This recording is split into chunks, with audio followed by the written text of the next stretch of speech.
What's up, everyone? Thanks for tuning into the Mishmash Podcast. Today, my guest is my good friend, Dave Schwartz, an MSW school social worker and bartender and unofficial mayor of Alternate Ending Beer Company in Aberdeen, New Jersey. Dave and I have been friends for 10 years, and we're going to dive into some of the crazy adventures and fun that we've had, primarily focusing on craft beer, but we'll cover some topics. But Dave, how's it going today, buddy? Good. Thanks for having me. Long commute getting here. Yeah, right. Yeah, well, you just set the record for the shortest trek. Yeah, I definitely could have walked if I wasn't feeling a little lazy this morning. Well, and so speaking of, I mean, that's literally the perfect place to start because we met out walking, I think, 2013, right? You guys moved to the block. We moved in 2012. We moved to the block. Right. Okay. Exactly. So we met the following April because it was right around Derek's birthday, right? No, Derek hadn't been born yet, or maybe just born. I was out walking Charlie when we met. That's right. Okay. Right. I think you had Timmy. Yes. So because it couldn't have been. Yeah, it wasn't 2012 because we were here for like 4 weeks before Heather popped. Yeah. So it must have been because Timmy was in the stroller. It must have been he real little. Yeah. Oh, that's right. It was the double stroller. Yeah. I remember now. Yeah, that's right. Because we were over by the Marines' house. That's correct. By Kevin's house. That's right. Yeah. And yeah, it was funny because for us, we had moved from Staten Island the previous July. So we didn't really have too much time. Plus we had Sandy, right? So that was kind of a crazy time because we moved July 1st. We had Sarah August 10th. And then October 29th was Sandy and then the winter and all that stuff. So really April was kind of the first time we were out and about and really just exploring the neighborhood. And we saw someone, a friendly face that looked to be about our age. And so we stopped. I don't know how we got to the topic of beer. I don't know either. I think it came up at some point about your blog at the time. Oh, that could be. Yeah. Well, maybe I think we were talking about how that you were a writer, and then you had a beer blog, and then I mentioned that I also like beer. So maybe that's how it got started. You mentioned that you liked beer. Yeah. Well, I mean, there was a King of the Mountain at the time, if I remember correctly. The one beer to rule them all, if I remember. Yeah, that was. You asked me what my favorite beer was, and I said it was Blue Moon.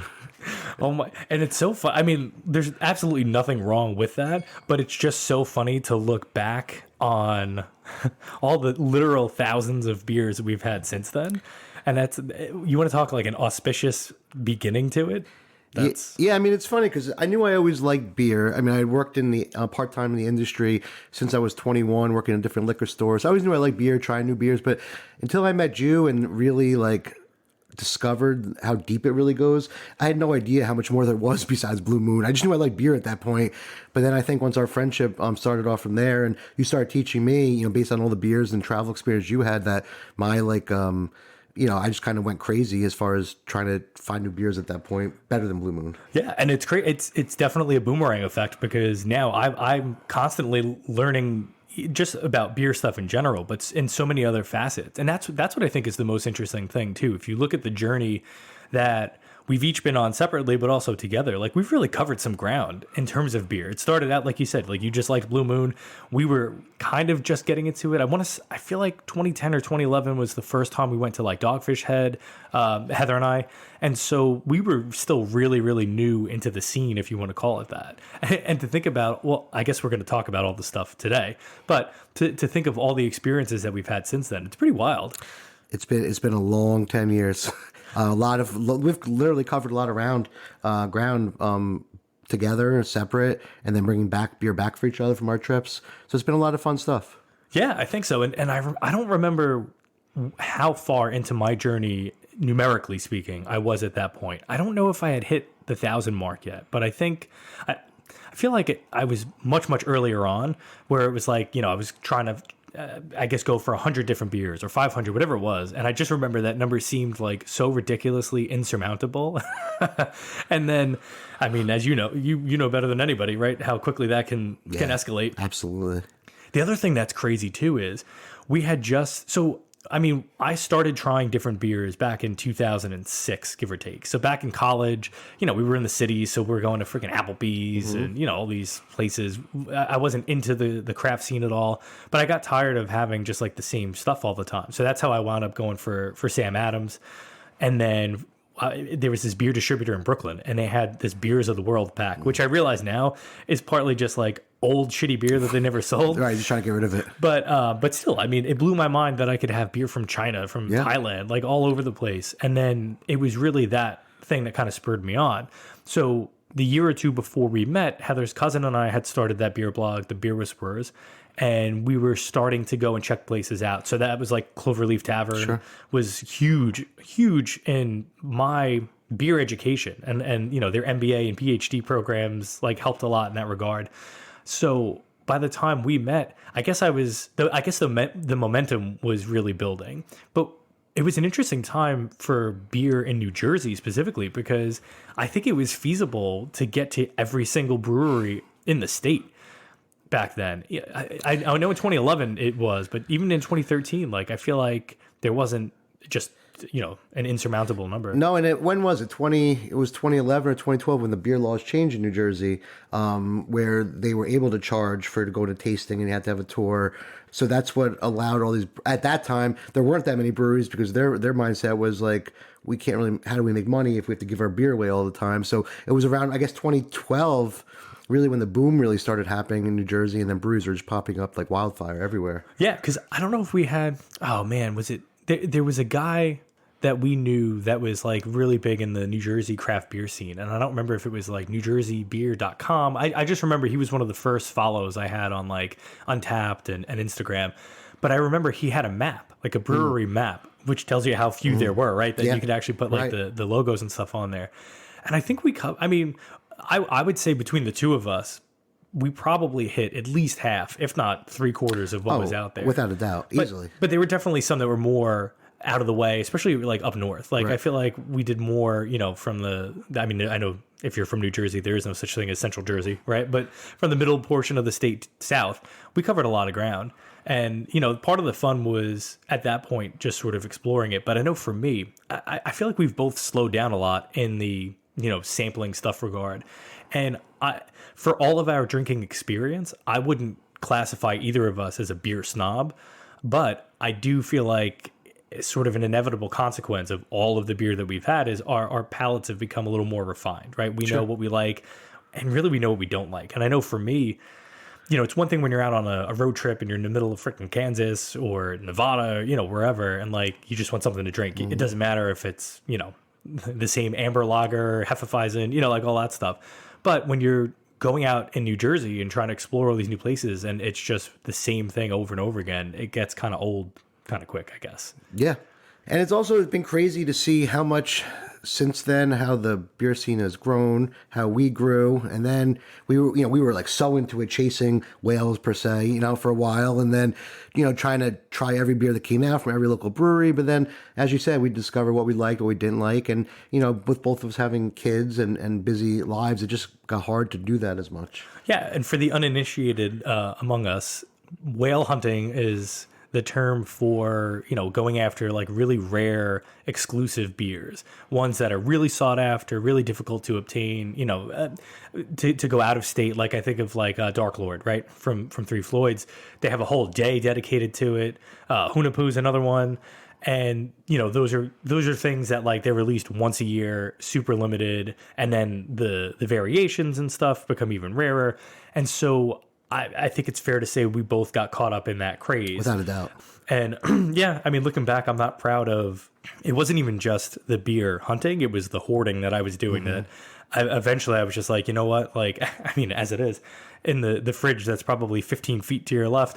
There's still bottles of KBS that I had snagged that I never opened, you know, and I hated, that was the aspect of it that I hated the most. It was like getting all of this really great stuff and then not having it because it was too rare and too special. Right, just sitting and looking at like trophies. I still have hundreds and hundreds of bottles at home that, you know, back in the day we used to go to, you know, bottle shares often. So that'd be part of the reason for hoarding all this stuff is you bring them because you want to, you know, share with other people. But again, with lack of time, you know, I don't know about you, but I don't really do that anymore. So now I have these hundreds of bottles of like 15% stouts that I'm never going to drink by myself. So yeah, like it was fun while it was, but now I also regret how deep we were into it. So wait, are you implying that to drink a 15 or 19 or 20% stout by yourself would be a bad idea if you're someone like me. Probably not the best idea. At least if there's like fans and stuff out on the floor and, You're asking for trouble. there's only one bathroom and it's not in the bedroom. Yeah, you're definitely asking for potential hazards. Yeah. I didn't get electrocuted that night. That's Well, that's a positive. Yeah, I mean, listen, we could all do it. It's just at this point in our lives, it's probably not, there's nothing good's going to happen out of it if we do kill off a 15-20% bottle by ourselves. right. And again, it's fun for us to have this conversation now. And full disclosure, I don't even know if Heather's aware of this, but part of the motivation that I had in starting a podcast was you. And it's so funny because it didn't even seem like you remembered that anecdote or incident before. But a couple of years ago, when I was still really into the beer blog and trying to branch out and do different things, you had mentioned that you were invited to go onto a beer podcast with, I can't think of who they were. It was just two guys that had, a channel or whatever. Sure. And I loved that idea. And I just thought that, wow, that's really cool. Like, I didn't know much about podcasting at the time, but given the interest that the blog had developed and just my enjoyment of it, that was where it kind of got put into the back burner. I didn't feel that I wanted to do a beer podcast specifically just because I wasn't sure that I would enjoy it in terms of the content. And again, there were just so many channels and so much content out there already. I didn't feel like I could contribute to it. But in essence, I'm here today in part because of that conversation with you. So appreciate that. I think I do remember us talking about it, but I don't remember who it was or what podcast. And yeah, I was always a little nervous about doing something like this, but I'm glad you asked me. And this is fun. Yeah, no, it's so wild, again, to be doing this now, looking backwards, because I feel like, I can't say that I feel like I've wasted time, but there was so much time spent early on going after beer, waiting for beer, traveling for beer. There's a couple of stories coming up, about that. And, one of I would say the biggest, best thing that's happened beer-wise was I felt like we were always trying to level up in the sense that it was like, okay, so we would learn about something new, a new style, a new brewery, something that's rare. And it was like, okay, cool, let's try that. Wow, that's good. One of the first ones I can think of was Pliny the Younger. So Pliny the Elder, I was fortunate enough to get a couple of bottles of from a buddy who lives out in San Francisco. And I mean, it was eye-opening. It was, unbelievable. And then we heard about this apocryphal, younger version that was a triple IPA, which at that point, was essentially unheard of. And I don't know if you remember. So I don't even know. How did you find out about the spot in Philly? I think just social media. I maybe seen, or maybe I saw it in like a beer Facebook group or a beer thread or somewhere. I'm pretty sure I saw it like on Facebook or something. Well, so that day was hands down the earliest I've ever gotten up for beer. And we got up, the worst part was we got up even earlier because it was supposed to be a trio. Right. And our buddy just, didn't feel like getting up. So we sat outside of his house for what felt like a half an hour before, taking off. But the sun wasn't even up. No, I think I picked you up, I want to say around 5. Then we went and waited to see if he was joining us. And then we probably hit the road by 5:30. I think we were parked in Philly by 7. Yeah, it wasn't too bad. And the funny thing was, I know for some people that must sound absolutely insane, but I don't know about you, but I remember getting butterflies as we were closing in on Philly because I was afraid we didn't leave early enough. Right. And as it was, when we got online, I want to say we were 10th and 11th or 15th and 16th. We weren't even close to, we were kind of close, but we weren't the first online. So other people had the same idea. And again, back then, it was so hard. We heard about this beer, and it was, if you didn't live in San Francisco for the one time a year that it was released at the brewery, you were never getting it. So I think I had heard that they released a keg or two to Philly, once in a while back then, which led us to it. But I guess other people had the same idea. Yeah, it was the one specific bar. I don't know if it was Broad Street. There was some place that had it. And I remember we got there, like you said, by the time we finally walked over, it was between 7 and 7:30. I want to say they opened at 11. So we fucking stood there for 4 hours waiting to be let in. And then the other part of it too was, at least for me, I'm not a big morning beer guy. And so that was a whole weird thing. They were serving us breakfast, I know. And but we wound up with a golden ticket, and there was more to it. It wasn't just like, oh, we waited online, we got it, and then that was it. It was, again, an experience, and it was worth it to me to have tried it because it still is one of the best beers that I've ever had. But if the opportunity presented itself now, there's just no way I would spend that time. No, it's funny. It's funny you say that. Because that also was cool that day. Is not only that beer, but I think they had most of Russian River's available catalog on that day. So we got to try a few things we've had before, Blind Pig and Elder. So I think they may have even done like a flight or something of those. But it was fun. I think we met a couple of people in line, we were bullshitting with, which was cool. But again, if you were to ask me to do that at this point in our lives, I have no interest. Yeah, and we wound up and the funny thing was, I don't know how much further ahead calendar-wise the next instance was, but then it was at least a few months later at Maloney's, we wound up getting a chance to sample it again, but that was just a clusterfuck. I think we inadvertently skipped like 200 people on the line or something like that. Dude, I just somehow remember getting inside way sooner than we should have. Yeah. And so that was, and I remember being like tucked into the corner somewhere because there were some people that were pissed. It wasn't an intentional, line skipping thing, but yeah. And so the whole time factor of it, I know for me, it really changed when, not when we had kids, because we already had kids, and that was part of the fun, of visiting breweries and stuff, was doing it as a family. Sure. Can't imagine it was much fun for the kids, but still, it was just a good experience for me and Heather, and when we got to go too. But the time spent, it just became a time sink, and we were doing some beer trading, and again, like it's more than just drinking beer. There's a craft beer community, there's a network, there's all this stuff. And I remember, just to circle back to what I was saying about us leveling up, the two insane moments that stand out for me in terms of that leveling up was the beer tasting in Manawan. I don't know if you remember that night. Oh, I sure do. I remember it. So that you sure? Is the NDA still in effect for this? Or? I know. I think time's expired. I think and with code names and such involved. To make a long story short, we were invited to go for a beer tasting at a friend's house. And there were other people there, and it was just it seemed like it was going to be a typical beer night. And the kinds of stuff that this guy had these were legendary beers. These were beers that I would sit there and read about and thirst for, like a horny teenage boy looking through a Playboy or something. And this guy had all of them. They were, and multiple ones just in the fridge, and he was popping them left and right. Like it was nothing.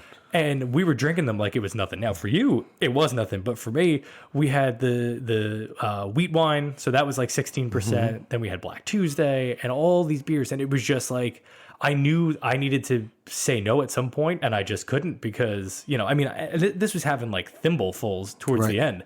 And I couldn't stop myself. And that was when somebody had the Westie 12. So that was crazy. That's, at least for me, the best quad that I've ever had. And then somebody literally had a bottle of Pappy 21 in his trunk. He's like, oh yeah. Somehow Pappy came up, and the guy's like, oh yeah, somebody gave this to me. And we're sitting there thinking there's no freaking way. And it had a velvet bag. Yeah, do you remember that? I do. Oh my God. And you're right. It was just literally in his trunk. It did not taste like pennies. Yeah. No. For what it's worth. Yeah, so that night, I remember we made it home, and it was one of the few times that I actually got sick from drinking beer. And I remember being in the bathroom, and Heather was freaking out because she thought I was it was like an exorcism going on. And she comes in, and I had one moment of clarity where I looked up, and I just flashed 2 thumbs up, and I was like, it was so worth it because we got to try. It was like the bucket list of beers. And the whole thing just got checked off. And I remember just being amazed because so much of this stuff was California based only. And we couldn't figure out how the hell this guy got it. And it turned out that it was through, networking, through beer trading and stuff. And in a way, that was the best thing that happened for me. But the worst thing too, because now all of a sudden, I had too much at my fingertips. Yeah, I would agree with that. And, I think you and I are to the point where when we get into something, we get into something. And once I found out that there's a whole other world of beers in the United States and beyond that I could try. I just had to do a little bit of networking, and to get them, I was all in within a couple months. I mean, I know I had trade partners throughout the country. You wanted something and you wanted a beer, I'll get you that beer. Like it got really. I dove way in. Dude, I told you, because I remember around the time too. Like, you were the Walter White. You were the Heisenberg of the Heisenberg of Hazlitt. There we go. I like that for beer. No, and I mean, yeah. Anybody who knows me knows I go 100 miles an hour all in too often. And with the beer trading, especially, it was bad enough before that when we would go to, the 4 stores on 35 basically, and then, a couple ones here or there and sort of load up. But with this, it was ridiculous. And I remember, I know we both kind of felt guilty for just the financial expenditure. Neither of us like to spend money on ourselves, where, we always think of our kids first and our wives and the family, the household and stuff. And I know it almost became an obsession because the FOMO was so bad with a lot of this stuff. And the problem too was, without divulging the specifics, like, we had become members out of state of a brewery that just puts out unbelievable stuff. And it's not like, once in a year or once in a while, it was literally like every month. It was just so much stuff. And then that was just that part of it. And then we each had our own separate, trading situations and stuff. And I know that was my turning point. That was the apex of my beering, I guess, because, if you know that, I don't know if it's like an actual story or, again, if it's apocryphal, the whole turning the pen cap into a house thing where you trade up. Like, some guy, I think it was like a TEDx talk or something, TED Talk. And supposedly the guy was able to take either a paperclip or a pen cap and continue to trade it up for things until he finally got like a house, like free and clear with a mortgage. And that's how it felt for me with the beer, because I just had some extra stuff from a local, New Jersey brewery that apparently was, pretty well sought after. And I remember, I threw it up on one of the forums, and the guy that went for it, I guess I offered more than anybody else did, and I didn't care. Like, I guess the guy was used to sort of getting like harangued or bartered down and stuff, and I'm like, I don't care, dude. Like, I got extras, so whatever. And so that generosity is what opened the door with him.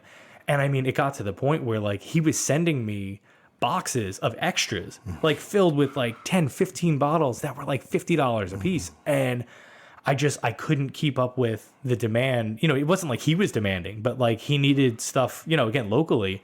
And it got to the point, I remember, like, Tim had just started doing flag football. Sarah was doing soccer at the time. And, he's like, oh, hey, this just dropped. Can you get over to this brewery or that brewery? And I'm like, dude, I'm at the field, like I'm coaching, I'm doing this. And so that was, for me, I guess, a growing up moment in more sense than one.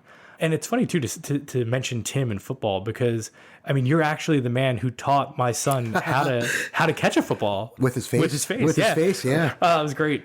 So to rewind though, you were already way into the whole scene beforehand. I didn't find that out until a couple of years into our friendship, right? That, like, when you were in college, were you a bartender, or was it just from the Greek life? Like, no, in college, I got my first job in the industry working in a liquor store when I was 21.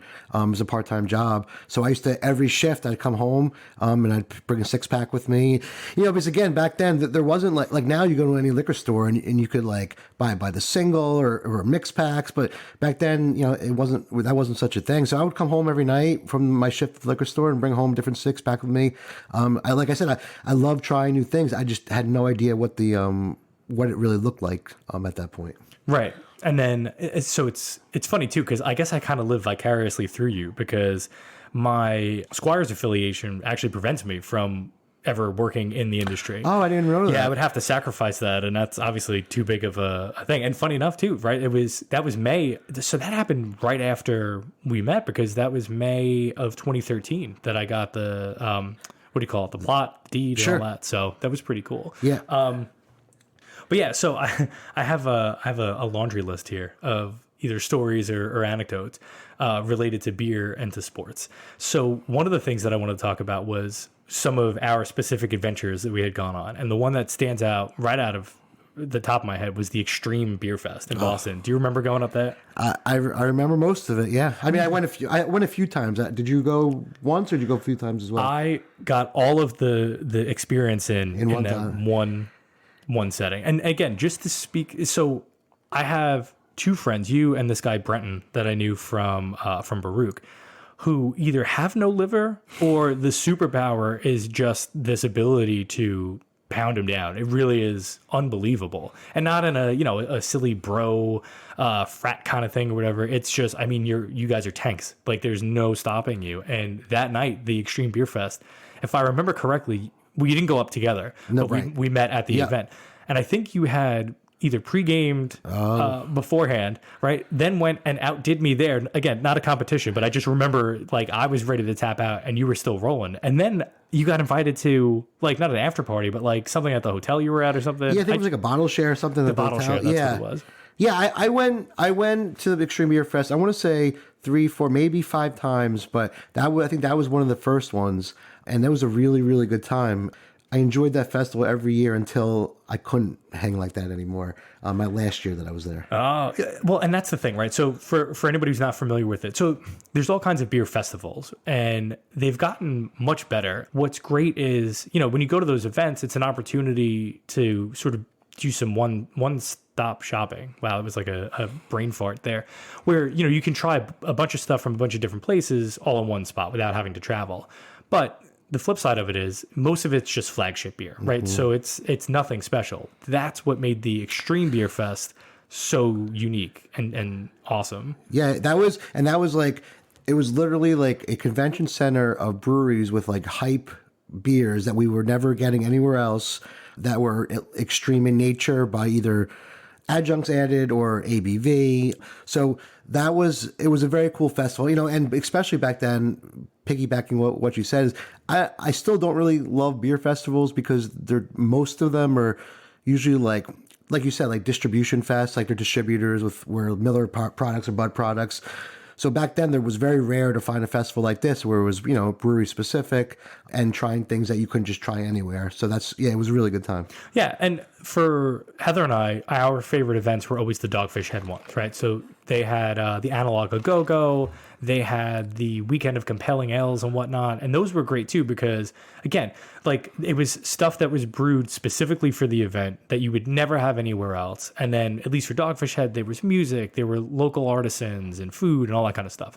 And so the Extreme Beer Fest was cool too because I guess I had my holy trinity of brewers, and I actually got to meet Patrick from the brewery there, which was so cool. It was such a fanboy nerd out moment. I don't remember if Sam was pouring from Dogfish Head, but I had met him a couple of times before that. And now I'm trying to think of when I met Jim Cook from... I think it was that night as well. Yeah, because I wound up he signed my Utopia's bottle. I'm pretty sure it was that night as well because I have a picture with him too. Yeah, so because I know he gave some kind of speech or something. No, that was another event you went to. That's right. That was a beer writing convention of all things held at Sam Adams. But even still, the point was it was a great way to sort of rub elbows with some of the bigger people in the industry and just try some like ridiculous, unbelievable. And I went to, I think I went to Boston about 5 times for Extreme Beer Fest, but actually went out. They did Extreme Beer Fest one time in Los Angeles, and I actually went out for that as well. Oh, I didn't realize that. That's cool. Yeah. Lauren was a saint. Let me go out there with our buddy Matt, who used to send us the brewery stuff. I went to Extreme Beer Fest in Los Angeles, which was awesome. It was a really good time because you're trying other beers from that side of the country that you never were going to be able to see or find. So that was really fun. Yeah, and again, even a couple of years ago, maybe even when you were out there, like there was stuff that was just so difficult to procure here. And again, it must be the same everywhere, right? No matter where you live, you can't get everything in the same place. And so, we were pining for Russian River, for at least for me, like Firestone Walker, just all these great different spots that were out there. And again, I guess through the beer trading, that's how I found out, which Jersey and New York breweries were really big and whatnot.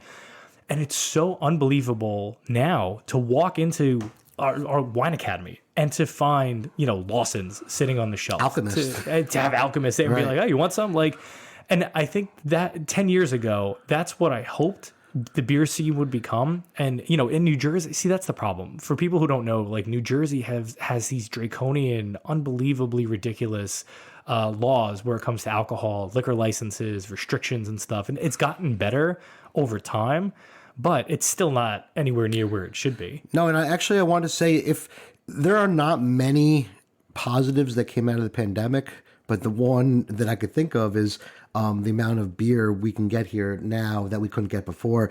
It's because all these breweries had all this beer that people couldn't go to their tasting rooms to try, so they started packaging it, and then they just started sending in distribution. So now I think that's part of the reason we get so many breweries here in New Jersey that we never thought of we'd never see on our shelves. Yeah, and it's so funny to think of those as shelf beers. Yeah. Like, I walk past, you know, Sip of Sunshine all the time to something else. You know, the first time I saw Zombie Dust, just sitting there, it was crazy. But yeah, oh man, the Extreme Beer Fest was great. Was it a festival we went to it in Chimney Creek, or we just kept finding ourselves out there? No, because we had joined the membership there as well. I don't think we ever went to any of their big events or anything. But we used to go down either one or both to pick up bottles for our membership that we had ordered. That's right. And so if I'm not mistaken, I think that's the bathroom that had the soccer goal that I sent you. Yes. Sent you the video of. Yes. I did want to mention, so the reason I stopped going to Extreme Beers, I don't even know if they still have it because of the pandemic. Actually, you know what? They don't. They do a Extreme Beer Fest in a box thing now. So you could order like a case, like all the different breweries, they'll can that beer and I could order, or bottle it and I could order that. But the reason I stopped going to Extreme Beer Fest my last time several years ago is I had such a good time at the festival and at the after party that me and my buddy decided to take a nap in an elevator that night. Oh. And that did not go well when tenants of the building that we were staying in came home late at night to find us sleeping in an elevator. Oh, it wasn't even a hotel. No, we had rented an Airbnb, and it was like a condo building. Oh, man. And yeah, they were not happy when they came home at 2 a.m. to find two of the patrons sleeping in the elevator. I'm just picturing the scene from Borat, right? Yeah. When he's going through, I will not accept the smaller room. Yeah, pretty much. So it was after that where I came home and I said, I'm not cut out for this anymore.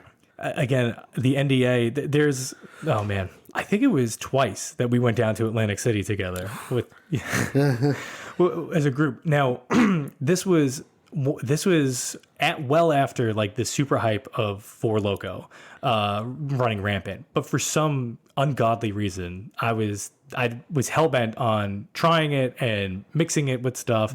Were you there for the absinthe and Four Loko one? No, I was there just for the Four Loko one, which was the second time. Okay, yeah. Which is when I think they had changed the recipe at that point, but you were able to still find some of the original, maybe in like Staten Island or something. Yeah, at a 7-Eleven. Right. Of all places. Yeah, so that just as a PSA, forget the NDA, right? Here's the PSA. Don't mix Four Loko and liquor.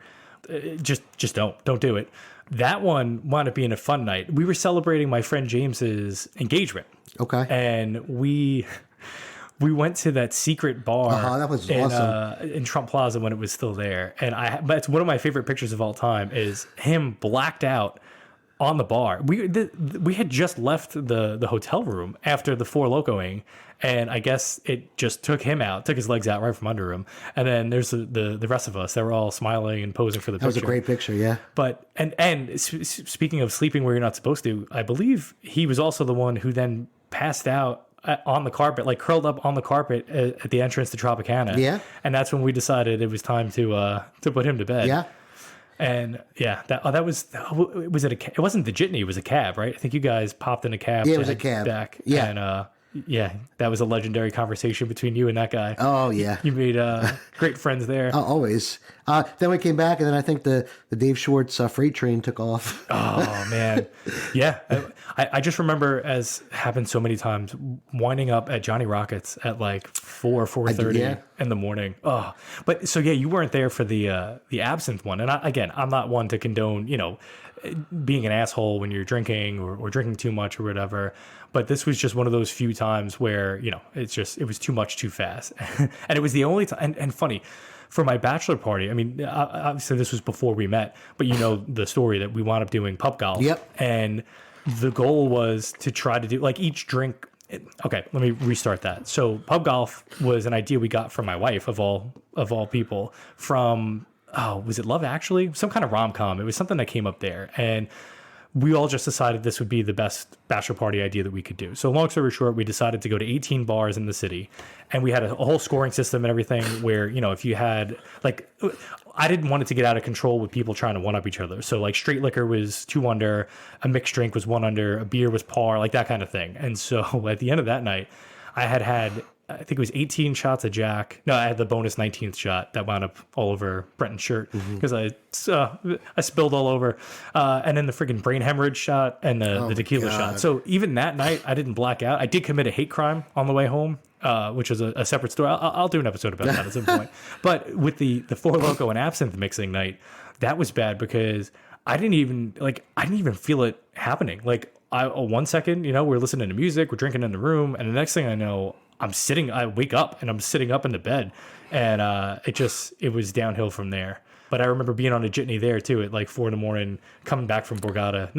There's a lot of bad things that happen in Atlantic City. And that late at night too, or early in the morning, I guess. Oh, that was terrible. But going back to the tastings too, I think it's kind of neat. So, you've always been unbelievably generous when it comes to the beer stuff, whether it's sharing beer that you've gotten, sharing, in contacts and stuff. And I've always appreciated that. And I mean, it's a tab I can never pay off, but I'm always, I think of it as hopefully being like reciprocal. But no, it is reciprocal because whenever you guys go away or you're traveling for one of the kids' things, you always think of me of, hey, I'm going to this brewery. Can I bring you anything? So no, like that's a beautiful thing that I always loved about the beer scene is that there's a lot of greedy people out there who they overvalue and overhype, things. But then there's also normal people like us who, well, normal, the quotes, who listen, I paid this for a beer, so you're going to pay this for a beer. Like I traded this, so you're going to trade this. Like, and we've always had that mutual respect for one another that whatever one of us got, we shared with the other. And that's just how the community should be. That's how beer should be is, it's a beautiful thing for people to try and share with the ones that they care about. Yeah, no. And I guess it's less the beer, more the contacts, not context, because I realize like that's tough. It's tough to network. It's tough to build in any profession or any passion pursuit or whatever it is. And so I never wanted to sort of be a leech, and I appreciated any invitations that I got to things. And it's kind of cool. I don't know if you were aware of this, but one of the, I'll call it a secret bottle share tasting thing at a local, well, not so local, but, a couple towns down at one of the bars down there. That place was actually featured on Diners, Drive-Ins, and Dives, which was so trippy to see that. I was like, holy shit. I sat at that table, having... And well-deserved, because there's a really good group of people that own that place. Oh, it's really, really, really good. That was, what was it? The Irish egg rolls, I think, right? Oh, the pizza rolls, I think they were called. No, it was the one with like Thousand Island dressing and corned beef and stuff. No, they did have those too. Yeah, I don't remember what they called it, but the food was great. And again, too, right, to be able to open up the doors on a whatever it was Wednesday, Thursday night or whatever to a bunch of hooligans. Mm-hmm. And I mean, listen, to be fair, right, I goof on it, but we were all respectful and Absolutely. We shared, and that was another thing too was. It wasn't a pissing contest in terms of who brought the best stuff or, whatever. And I do remember 1 or 2 times where somebody was kind of like that. And like, you could see it was like the whole group, the dynamic shifted against that person. And they, some of them didn't come back and some of them realized and kind of fell into line, I guess. Yeah, because that's not, as I said, that's not what beer's supposed to be. Beer's supposed to be, let's have fun, let's shoot the shit, drink beer, watch the game, whatever. Like, it's not supposed to be a contest or pissing match, like whatever. It's that's what everything that's wrong with beer. And working in the industry for a long time now, I've seen the ugliest of ugly, and I've seen the best of the best. It's just a fun hobby, and there's no reason to be an idiot over it. No, and. That's my problem with a lot of the festivals. And again, I was just talking to James and Danny about this recently. Like I've had a lot of fun at those events, but what tends to ruin it is the other people. Yeah. And it's, I'm trying not to be as antisocial as I've been, but like, it's the same thing with concerts. Like I don't even like to go to shows anymore because of other people, because people just either lack the self-awareness to understand that like they're being assholes and ruining a good time for other people or whatever. And with beer, obviously it's even worse, right? Because the more you drink, the less inhibited you become, and it kind of spirals out of control. Yeah, and that's also one of the reasons why, like as I mentioned, I don't really love beer festivals because they just turn to these, most of the time, these drunk fests. And I just don't really have the patience for it anymore. at this point in my life. Yeah, no, it's just not worth it. But as big of a passion as beer is for us, if there's a 1A and a 1B, the 1B has to be sports. 100%. And I don't remember when, again, I guess it had to have been right around that time that we met because we were talking basketball. You're a big Yankee. I mean, Yankees above anything else, I would think, right? Yes, at this point. absolutely. And a Giants fan. So it's funny. Your Yankee fandom and Giants fandom maybe balances out the Nets fandom. Maybe not. I don't know. No, it's funny is because, I've been fortunate enough as fans of the Yankees and Giants my entire life to see a lot of success, a lot of winning, but it's the Nets failure that has me the most. Like, I just want to see them win something, and I'm pretty sure it's never going to happen at this point. And I'm lucky that the Nets didn't move to Brooklyn when I was there, because I might not be a Heat fan if I had Right. a team, an actual real basketball God, team. could you imagine how things would have turned? Yeah, because apparently, I guess there's some rec team or something that plays in Manhattan, Madison Square Garden or something. Something like that, yeah, like a JV team. But so if we would have had an actual basketball team, that would have been great. And it's funny too, because for as ardent a Heat fan as I am, you're equally, if not more, passionate about the Nets. And so I've always loved that we've been able to maintain a mutual respect for each other's fandom and support too. Like when your guys are up and my guys were down after LeBron left and Wade left, I almost looked at the Nets as like a surrogate thing. Like when they were streaking, I was like, okay, good. At least Dave's happy, and Yeah, and that's the same as you and I actually don't root for any of the same sports teams. So the fact we've always had that mutual respect and be able to support one another, knowing how much respective teams mean to one another. But I feel the same way as, again, listen, obviously there's teams I like and I don't like. I don't care for teams that play in the city of Boston, but whatever. If I have a friend who's going to root for them and they're going to be happy, that's cool. It does mean nothing to get upset and angry about it. If my friends are happy, then I'm happy. So that's kind of the way it's always worked. You've been fortunate enough to see the Heat have a lot of success, and I've seen the Nets almost have success. Yeah, right. But again, with the Giants too, to have gotten the two that they got against New England of all places, right? That's what I mean. And that's what hurts about being a Vikings fan. And that, I think your Nets fandom and my Vikings fandom sort of line up more, because you understand, and I mean, to a lesser extent, being a Mets fan, I'm not big into baseball, but those two teams, the Mets and the Vikings, cause enough suffering that, it should almost be illegal. But, and I just told the story recently, at the Mall of America in Minneapolis, there was the Green Bay Packers team store with their freaking t-shirts with the, dust cobweb covered Vikings trophy, Super Bowl trophy case. And so for me, even my friend Mike, who's a Jets fan, he goes on and on about how difficult it's been and everything. And I'm like, yeah, buddy, but you got one. Right. And you got a good one too. Right. And that's what I mean. For Jets fans to have that one in the bag, to me is the same as Giants fans having the two that they have. And obviously they have more, from the Sims era and everything. But what I think is really cool, there's two things I wanted to touch on as it pertains to sports. One is, I think we're so fucking lucky as fans of the Nets and the Heat to have procured these ridiculous experiences that we've had. And Heather wanted me to bring up or talk about the picture of you and Lauren, right, from the Nets game. Do you know the one I'm talking about? I think you guys had it framed where you're the only ones in the entire section, right? Yes, and we actually had the team sign it. Which is, that's what I mean. Now you guys were season ticket holders, or what's the story there? So we were in probably the last 5 seasons the Nets were in New Jersey. Lauren and I had just started dating. We were doing different things. I obviously love sports, and she was interested in sports. She was a lifelong Giants fan. But then I think we got free tickets one night to a Nets game. We went. She's like, "Oh, this is really fun."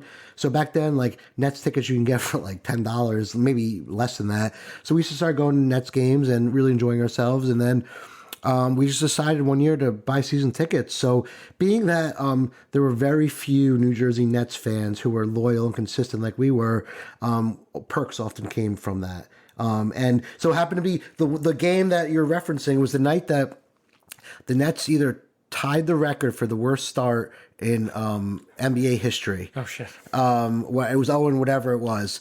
And Lauren and I were sitting in the stands. I think we got upgraded that night because we were we were center court, 5 rows from the court. And all of a sudden, it was just 2 of us. No one else was there. It was about less than 10 minutes before tip off. And some guy comes over to us with this big camera and is like, "Hey, I hope you don't mind, but I just took your picture for the Star Ledger. He took our information, and sure enough, next day there was the picture in the sports section of the Star Ledger about these terrible Nets and their fans, and then this idiot couple sitting there.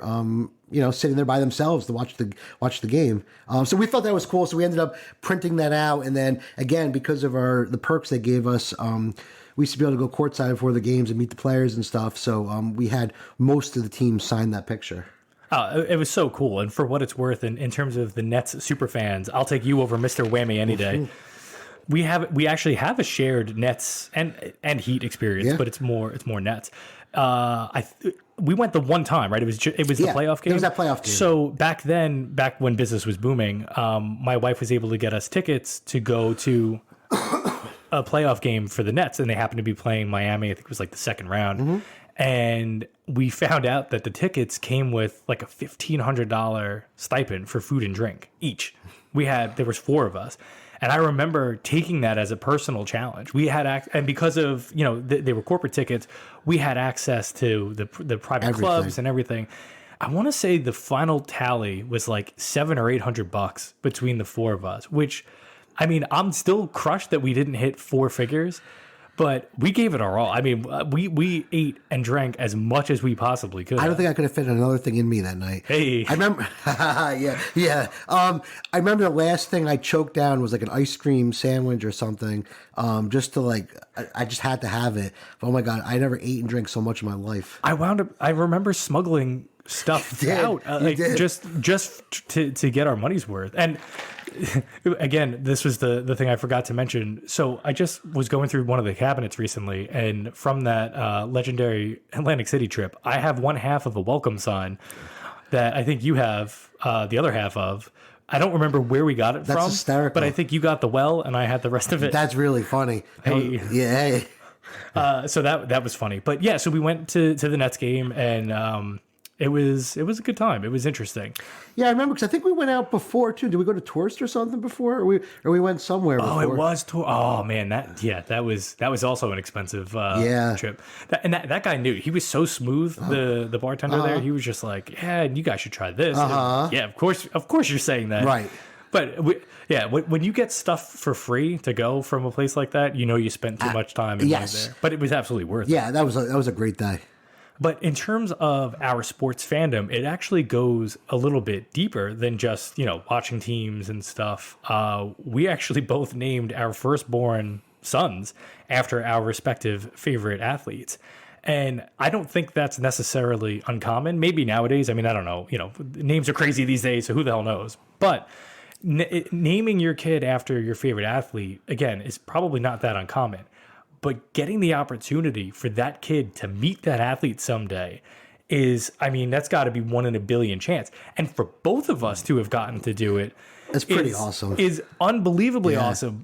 But for Derek's side, for him to be named after the Derek that you got to meet, I mean, that is just, forget 1 in a billion. That's like 1 in a billion lifetimes. Yeah, it's one of those things when I saw it and I told Lauren the cost, and she's like, we need to figure it out. Like, this is kind of a once in a lifetime opportunity. You need to do this.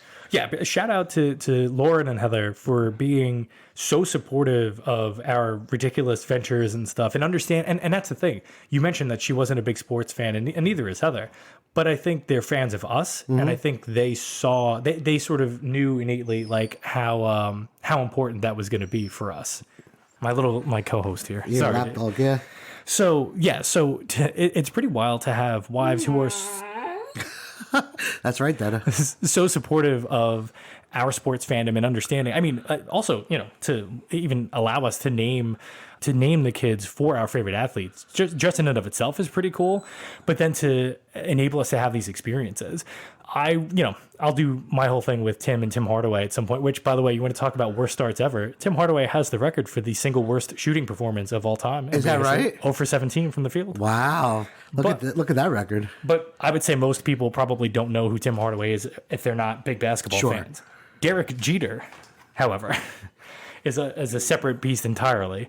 And so if you're willing to share a little bit about that experience. Yeah, so, actually let me wind back to being a child and collecting baseball cards, and remember collecting Yankees cards and Mets cards, and being home and showing my dad, and my dad's telling me, well, you can't like both teams, you need to pick one. So I, at that point, this is back in the probably mid to late 80s, early 90s, I picked the Yankees. I want to root for the Yankees. Shortly after, the Yankees of the 90s, the dynasties, is when I was a... Oh, wait, so you were a fan before that? Oh, yeah. I like I said, this goes back to maybe being 5, 6, 7 years old and having that conversation with my father telling me that you can't root for both teams. You need to pick one. So I picked the Yankees. And obviously back then, I followed them. I liked them, but I didn't really know, I wasn't like super into it. But then being an awkward teenager in the 90s, looking for extra role models, and really just had, and the Yankees winning as much as they did in the 90s. I think when they won in 96, we were 13. So that's when Jeter came up, and I just fell in love with him and his his abilities. And then over the years, watching him on and off the field and how well he handled everything, I should always had a big respect for that. Yeah, the way he carried himself, and that's why I was surprised too, because I feel like most people our age, they came to, Yankee fandom because of 96. Like, they probably couldn't have named anybody on the 93 team. Right. Outside of Don Mattingly, maybe, right? So that's cool. See, that's the thing. Like, and weren't the 80s the one decade that they Yes. didn't win a title? So Yes, it had been a long time the Yankees won before 96. right. And so for me, that just further solidifies fandom. I mean, listen, you can become a fan of a team, any team you want for any reason, but there's levels to it. And so the authenticity factor there goes up more because you were there during the downtime, Yeah, and then again, watching Derek Jeter become the captain of the New York Yankees, playing in New York City. And listen, early in his career, did he catch some crap for maybe partying too much? Yeah, but besides that, he spent 20 years in the light of New York City, never one bad PR story. You never heard of anything about him being a bad guy. He never made excuses. He went out there, he played hard, he held people accountable. And just as a kid growing up and seeing that attitude, that mentality, and relating it to winning, it's just something that I kind of tied onto and really had a lot of respect for. Yeah, and in terms of a role model, this is a whole separate topic or discussion, right? But I think nowadays people would benefit from being able to separate the private from the professional, right? Like if there's a reason, if there's a singer, if there's an athlete, if there's somebody who you really respect for, their contributions to their respective fields, but then you find out that person doesn't, like the same thing you like, or they've said something that wasn't super nice or whatever. Like, you got to be able to separate those things. And with Jeter, he probably enjoyed himself, and well, he should, especially because it never affected his performance on the field ever. The guy never had a down day. And he was never the best player on the field, right? He's certainly not the best shortstop that ever played, but he gave it his all. He tried everything, and he certainly was clutch. He came through when the team needed it. So I always just had so much respect for that, and he was definitely my obviously, my parents were always my biggest role models, but looking for, that celebrity figure became Derek Jeter. So fast forward many years later, when Lauren and I found out we were pregnant and we were having a boy, I just thought it would be really cool to name our child after my role model, Derek Jeter. And then it also turns out that Jewish people name children after those who have passed. So our son Derek's middle name is Joseph, after my grandfather Joseph, so he kind of had that DJ. I was just going to say, I didn't realize he was a DJ too. Oh, that's so cool. So he was a DJ in the plan at first, and when he was a baby, we used to call him DJ. But then he just preferred Derek as he got older. He's definitely a Derek. Yeah, he's definitely a Derek. But so I'll never forget the day I came home. I thought of this idea that I wanted to name our firstborn Derek Joseph, and I was going to go propose it to Lauren and see how it went over. And when I said it to her, she's like, "I think it's a great idea. Let's do it." It was like one of the coolest days of my life to be able to make that happen. See, you get that experience, right? And then my whole tack because it was a joint decision, right? But I was the one who sort of promoted the names for each of my kids, and I can be pretty stubborn, and so and not manipulative, but at least creatively thinking. And so I was able to to throw it out there that, like, Heather had the opportunity to experience the miracles of development and, childbirth, and maybe not the miracles of childbirth. That doesn't seem like it's all that fun. But still, I was like, you get to have all these experiences that I just physically can never have. I'm like, the least you can let me do is, have some input. It's just the name, And, you proposed Derek Joseph, and it was well received. Of course, I proposed Vendetta as a name for, Sarah. That got shot down. Well, she's here now. But definitely don't bite if you're over there, Dana. And so to have that experience of being able to have your child and name them with something that has extra meaning for you is great. But there was another opportunity that you were referencing that came up not that long ago. Yeah, right? so it was a couple of years ago now. I saw something online somewhere that it was after Jeter retired, and that the Louisville Slugger Museum in Louisville, Kentucky, was going to be having a ceremony to honor Derek Jeter. And, I guess he used the same Louisville Slugger model bat for his entire career. So it was a ceremony to kind of like retire that model, or I think they ended up naming the model after him. And it was a ceremony, and Jeter was going to be there, and they were going to have a question and answer thing. And there were different packages that either came with signed memorabilia, and then the highest level package was a meet and greet with Jeter, as well as a bunch of signed memorabilia. So that's when I kind of showed it to Lauren, and she was like, "We need to figure this out. Like, you need to go."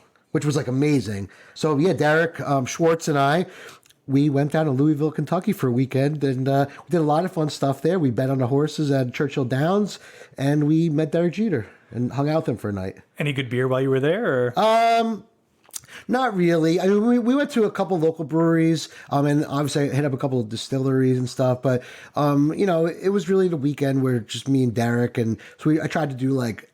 I wasn't going to drag him to all these breweries because that really wasn't fair to him. So I had a little bit of beer, a little bit of bourbon, but he and I, went to the Muhammad Ali Museum. We went, like I said, went to Churchill Downs, the Science Museum. And then, we spent an evening, all you could eat and drink event with Derek Jeter, which was the highlight of it all. That's unbelievable. Yeah. And originally, weren't you guys going to go to his Cooperstown induction? Yeah. Was that screwed up because of COVID? Because of COVID. We had gotten tickets. So backtrack. I went, another thing, Lauren, I always owe her for is Jeter's last game at the stadium. She told me that, again, tickets were pretty expensive. She told me you got to figure out how to go. So I went to that. And then, we had tickets to go to this Cooperstown induction, but that got canceled because of the pandemic, so that never happened. So then being able to go down to Kentucky to have this night where, for me to thank Jeter for, he probably thought I was such a weirdo, but I hope he gets it all the time, for, being able to look up to him and I named my son after him, was definitely an experience I'll never forget. And hopefully Derek, my son, doesn't either, even though sports, he doesn't really care for sports at the moment. I hope someday he appreciates it. Yeah, well, I think just looking back and understanding that connection is going to be what matters to him more so than like the sports part of it. Sure. Too.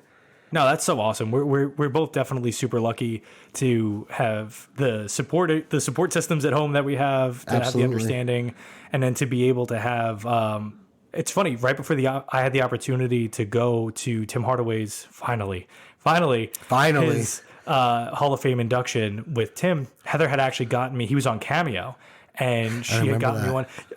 Lauren got you one too, right? When you had the foot thing, it was one of the YouTubers or something. I remember it was pretty funny. Some of my buddies from high school got me that.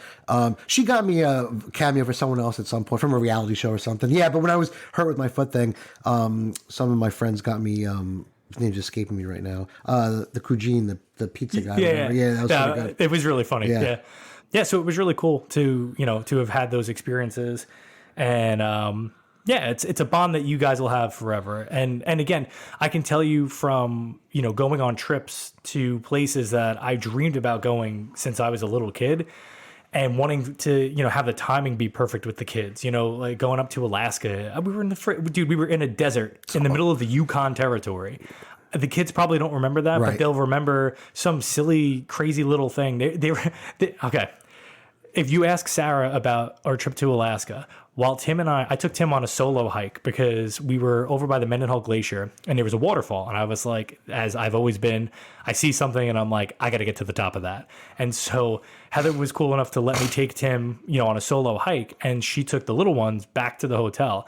And the one thing that Sarah will tell you from the entire trip, Okay, the entire trip to Alaska, the Yukon, Seattle, all of it was that morning. They got to have a second breakfast. Going back to the Okay. hotel. Hey, it's the little things that matter. And that's just it. And, Right. you know, in terms of Derek and the Jeter connection and stuff, even if he doesn't get it now, hopefully at some point, you know, I'm sure he will. Yeah, I mean, if anything, I want him to remember, and I'll do this with Kendall, my daughter, eventually, you know, when she gets a little bit older, but Derek and I do these things called brocations, right? Where just he and I will do something, you know, get away for a night or two. So if the Derek Jeter thing never really means a lot to him, I just hope that he'll always remember he and I, you know, went on a plane to Kentucky for the weekend. You know, we saw new places, tried new things, and had a good weekend together. But I do hope, you know, we had one of the things we got from the Jeter thing was a signed jersey that's framed with our picture with him. So that'll be hanging up in our man cave for years to come. So, you know, hopefully someday he'll be able to enjoy telling that story to those around him. Yeah, I can't imagine that it's not going to have an impact on him at some point. And especially, too, right? Anybody, I can't speak for everybody, but I'm pretty confident in saying that anybody who knows you, appreciates you, your friendship, your generosity of just everything, but time and all that. And the fact that you're taking that time, you make the time for your kids to do those types of things, even if they don't appreciate it now or understand it, it's one of those things that I think will definitely pay off down the road. And it's a concern I have too, to be fair, right? Like I'm always self-conscious and concerned about, you know, will the kids remember this or that I did this for them or with them or whatever. And I mean, we have no control over it, but you know what? I think what really matters is just that we're doing it. You know, we're present for our kids. Absolutely. And you're present for a lot of people. The unofficial mayor of alternate ending. And yeah, why don't we just close out with that? So how have things been going for you over at AE? Because it seems like it's a great spot. It is a great spot. It was, like I said, I had been working in that industry since I was 21, so almost 20 years I've been working in the beer industry to some extent. And I never had an experience like alternate ending because not only is it beer, but it's a full bar, cocktails, you know, shots. There's a restaurant, there's food. So it was a whole new world for me. But Scott, the owner of Alternate Ending and management there, were super supportive of bringing me on when they didn't really have to. And I've been really enjoying myself there. Great team from top to bottom, great crew. I've learned a lot, and I'm having a lot of fun.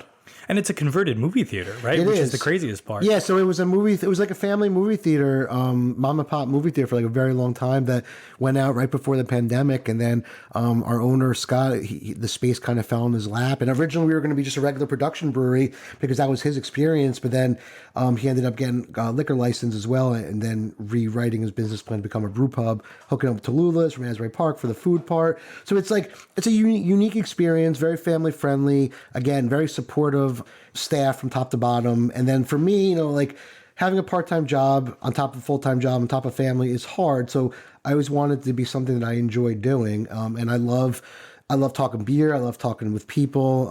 You know, so it's a great experience. And I'll be there in December. So I've been there about 2.5 years, and I've enjoyed every moment of it. Wow. And they do, and you can rent out the movie theater space for parties and stuff too, right? Like, Absolutely. so. Actually, last weekend, so people rent out our movie theater room all the time for parties. And actually, last Saturday, they were a little short staffed, so they asked me to serve a party in the movie theater, a private party in the movie theater room, which I did. And that was very cool. But yeah, you can rent that out. We do movie nights, trivia every Monday. The food's good. The drinks are great. Everything's great. So if you're ever in the Aberdeen area, stop on by and I'll pour you a nice Pilsner or something. I was going to say the service is probably the greatest of all because your reputation definitely precedes you. I don't know if I had told you this, but Jackson and James Cherrick played travel basketball together. And when his dad and I started chatting up, somebody mentioned to me, they're like, oh yeah, you should talk to James. You know, he's really big into beer too. So we started talking, and the first thing he mentioned was how he goes to he was going to Alternate Ending, this great spot called Alternate Ending, like every Friday or whatever. And he mentioned you at some point, and I was like, get the hell out of here. How funny is that? That like, you know, he didn't know that we knew each other, that we lived on the same block or any of that stuff. And it was kind of cool. I didn't say anything right away, but I just wanted to see, you know, what he was going to say. And he just had great things to say about you, as everybody always does, and rightfully so. And, you know, this is a morning podcast, so we didn't wind up doing any beers, but we'll definitely have to get together soon.